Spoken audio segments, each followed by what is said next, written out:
Assalamualaikum warahmatullahi wabarakatuh. Anak-anak Ustazah yang soleh dan solehah, bagaimana kabarnya hari ini?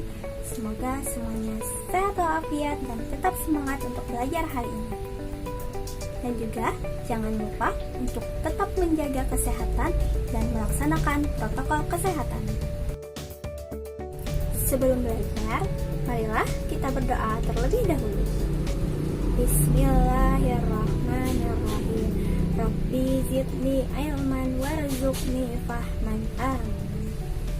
Semoga dengan berdoa tadi pembelajaran kita hari ini berjalan dengan lancar. Amin. Anak-anak Ustazah yang soleh dan solehah, masih ingatkah kalian pada materi pembelajaran minggu lalu? Yaitu tentang sistem pernapasan manusia yang terdiri dari organ-organ pernapasan beserta fungsinya. Nah, berhubungan dengan itu, hari ini kita akan belajar tentang proses pernapasan manusia. Adapun tujuan pembelajaran kita hari ini adalah siswa dapat menjelaskan proses pernapasan manusia.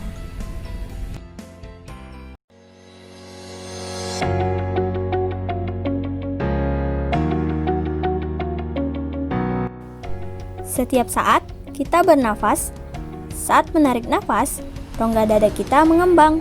Sebaliknya, saat mengembuskan nafas, rongga dada kita kembali ke ukuran semula. Bernafas juga membutuhkan kekuatan otot. Otot manakah itu?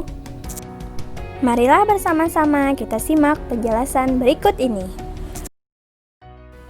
Tahukah kamu, proses pernapasan manusia dibedakan menjadi dua, yaitu proses menghirup udara atau disebut dengan fase inspirasi dan proses mengembuskan udara atau disebut dengan fase ekspirasi.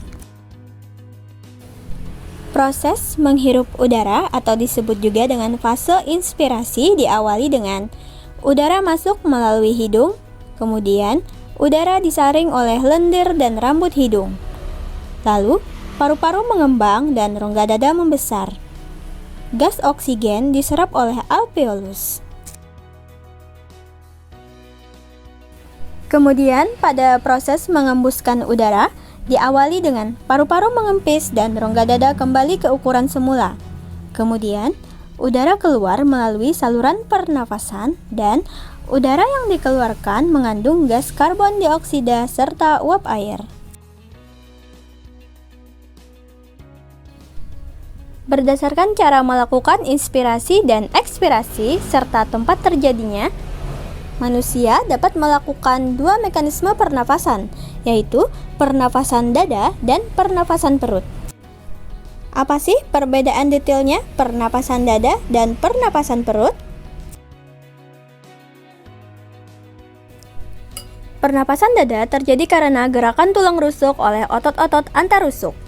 Pernapasan dada diawali dengan fase inspirasi, yaitu pengambilan udara terjadi saat otot-otot tulang rusuk berkontraksi, sehingga tulang rusuk terangkat ke atas, menyebabkan rongga dada dan paru-paru membesar.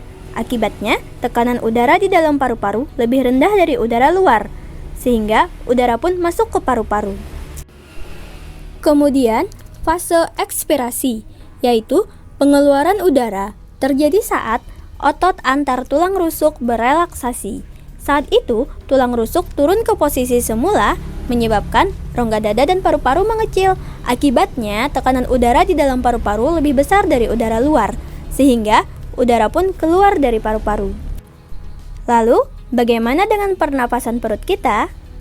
Pernapasan perut terjadi karena gerakan otot diafragma, yaitu sekat yang membatasi antara rongga dada dan rongga perut.